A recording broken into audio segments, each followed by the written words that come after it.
నా పేరు వంశీ. మాది వరంగల్ జిల్లా పాలకుర్తి నియోజకవర్గం మండల్ రాయపర్తి గణేష్కుంట తండా. మా సమస్య వచ్చేసి మాకు ఇల్లు కానీ భూమి కానీ జాగా ఏం లేదండి. ఒక గుంట జాగా కూడా లేదు. మేము గత 20 సంవత్సరాల నుంచి మా కుటుంబ సభ్యులు ఎంతగానో కష్టపడుతూ మమ్మల్ని పోషించారు. మమ్మల్ని చదివించారు. లాస్ట్ నోటిఫికేషన్లో పీసీలో నాకు 3 మార్క్స్ తోటి పీసీ కానిస్టేబుల్ ఉద్యోగం పోయింది. అయినా మా పేరెంట్స్ నన్ను ప్రోత్సహిస్తున్నారు. చదువు దగ్గర ఏం వెనకాడట్లేదు. కానీ మాకున్న సమస్యల్లో మాకు ఇల్లు లేదు, భూమి లేదు. మాకు భూమి ఇల్లు ఇప్పిస్తే మా పేరెంట్స్, మా కుటుంబ సభ్యులు, మా అమ్మ నాన్న ఇద్దరు ఆ భూమిలోనే ఏదో ఒక వ్యవసాయం చేసుకుంటూ మమ్మల్ని పోషిస్తారు. మమ్మల్ని చదివించడం, ఇంకా పై చదువులు చదవాలని అనుకుంటున్నాం. మాకు ఆర్థికంగా చాలా ఇబ్బంది ఉంది. మాకు ఇల్లు కూడా లేదు. మేము ఏమైనా పండగలకు ఏమైనా చేస్తే చుట్టాలు ఎవరైనా వచ్చినా కూడా చెట్టు కిందనే ఉంటారు. మా టెంట్లు వేసుకొని ఉంటాము. రేకుల ఇల్లు లోపల మొత్తం పొక్కులు పడ్డాయండి. మార్నింగ్ లేవగానే మనం ఆకాశం లోపల నుంచే కనబడుతుందండి. అంత ఘోరంగా ఉంది మా పరిస్థితి. కావాలంటే రేకులన్నీ పగిలిపోయిన రేకులలో ఉంటున్నాము. దయచేసి ఈ ప్రభుత్వానికి మా విన్నపం ఏమిటంటే 28వ తారీఖు నుంచి వెళ్ళి వెరిఫికేషన్స్ ఆఫీసర్స్ నియోజకవర్గానికి వస్తారంట.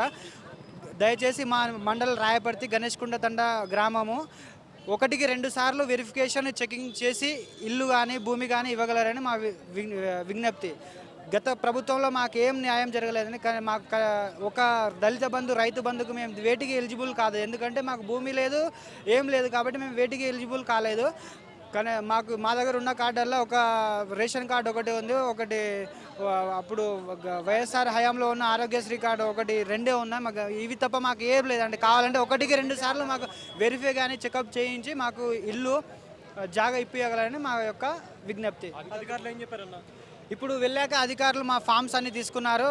క్లియర్గా సార్ ఆఫీసర్ చెప్పారు, ఈ నెంబర్కి ఫోన్ చేస్తాం మేము. ఆ పై అధికారులకు మీ స్క్రూట్ని అంటే చెకింగ్ చేసి మీకు ఫోన్ చేస్తాము, ప్రాబ్లంకి సొల్యూషన్ పక్కా ఇస్తామని చెప్పారండి. మాకు చాలా బాగుంది. అప్పట్లో అయితే మేము ఈ గేట్ కూడా దాటేళ్ళం కాదు. ఇక్కడ 3-5 సార్లు వచ్చామండి. ఇక్కడ గత ప్రభుత్వంలో ఇక్కడ నుంచే వెళ్ళిపోయేటోళ్ళం. ఇక్కడ ఉన్న అధికారులు వెళ్ళిపోవాలి, మీకు ఎలిజిబుల్ లేదు వెళ్ళడానికి, మాకు పై ఆర్డర్స్ లేవని చెప్పి పంపించేవాళ్ళు. ఇప్పుడైతే డైరెక్ట్ సీఎం సార్ ఎక్కడ కూర్చొని భోజనం చేశారో ఆ టేబుల్ కాడికే మమ్మల్ని తీసుకెళ్తున్నారు. చాలా బాగుంది, చాలా సంతోషంగా ఉందండి. సార్ని కలిసారన్న? సార్ లేరండి, ఢిల్లీ పర్యటనకు వెళ్ళారంట. లోపల ఉన్న అధికారులు మన అప్లికేషన్స్ అన్నీ తీసుకుంటున్నారు. ఏం ప్రాబ్లం లేదు. లోపల వాటర్ ఫెసిలిటీ కానీ, మనకు కూర్చొని చైర్స్ అన్నీ ఉన్నాయి. చాలా బాగుంది లోపల. జరగలే. వేరే ఉన్నారు సార్లు. ఆ సార్లు ఏం చేశారంటే తీసుకున్నారు. సార్లు తీసుకొని ఏం చేశారంటే సార్ తీసుకుని నాకు 3 పైల చక్రాల బండి కావాలి, నేను హ్యాండిక్యాప్ని, నాకు ఇక ఈ బండి ఉన్నది, నాకు పాత బండి ఉన్నది. ఇప్పటి వరకు నాకు బండి ఇయ్యలే. నేను యాక్టివా బండి గురించి అని విన్నపం చేసుకొని వచ్చాను నేను. మీరు చెప్పారంటే మంచి సరే, మీరు తీసుకుంటే బాగుంటుంది, మీరు మాకు ఇచ్చారు కదా, మేము చూసుకుంటాము, మళ్ళీ మీకు 4 రోజుల తర్వాత ఫోన్ చేస్తామని చెప్పారు వాళ్ళు.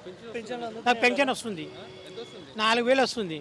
గత ప్రభుత్వం ఎంత ఇచ్చింది, ఇప్పుడు ప్రభుత్వం ఎంత ఇస్తుంది మీకు? ముందుగా ప్రభుత్వం 4,000 ఇస్తుండే, మళ్ళీ ఇప్పుడేమో 6,000 ఇస్తున్నాడు సారు. చాలా సంతోషము. 6,000 ఇస్తే కూడా ఇంట్లో ఎంతో గడిచిపోతుంది మనకు. గదే ఉన్నది. అది నాకు 3 అమ్మాయిలు ఉన్నారు. 3 అమ్మాయిలే, నాకు 3 ఆడపిల్లలే. నాకు 3 ఆడపిల్లలు ఏం చేయాలంటే డిగ్రీ ఫైనల్ ఇయర్, పెద్ద అమ్మాయిది అయిపోయింది డిగ్రీ ఫైనల్ ఇయర్. ఉద్యోగం కావాలండి కూడా నేను దరఖాస్తు పెట్టుకోనికి వచ్చాను నేను.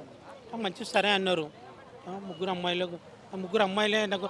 వాళ్ళకు కూడా స్కాలర్షిప్ కూడా వస్తే చాలా మంచిగా ఉంటుంది. చాలా మంచిగా అనిపిస్తుంది, చాలా సంతోషంగా ఉన్నది. పోతే కూడా రెస్పాన్సిబుల్ అందరూ లేచి నిలబడ్డారు. సార్లు కూడా మీకు ఏం కావాలి, మీకు ఏమి ఇబ్బంది ఉన్నట్టు, సార్ ఈ ఇబ్బంది ఉన్నది అని అంటే మంచి సరే అన్నారు వాళ్ళు కూడా. ఉద్యోగాలు భర్తీ చేస్తామన్నారా? ఆ ఉద్యోగం అంటే అదైతే చెప్పలే, ఇంకా చెప్తారు కూడా, అది కూడా చేస్తారు కూడా వాళ్ళు, చేస్తారు కూడా. ఎందుకంటే చెయ్య కూడా తప్పదు, కానీ చేస్తారు వాళ్ళు. ఎలా అని కూడా చేస్తారు వాళ్ళు. చాలా మంచిది కూడా చేస్తే కూడా. మన గరీబుల్లో ఏంటో పైకి వస్తున్నారంటే చాలా సంతోషం, చాలా మంచిగా ఉంటుంది. సొంత ఇల్లు ఉందండి? నాకు సొంత ఇల్లు ఉన్నది.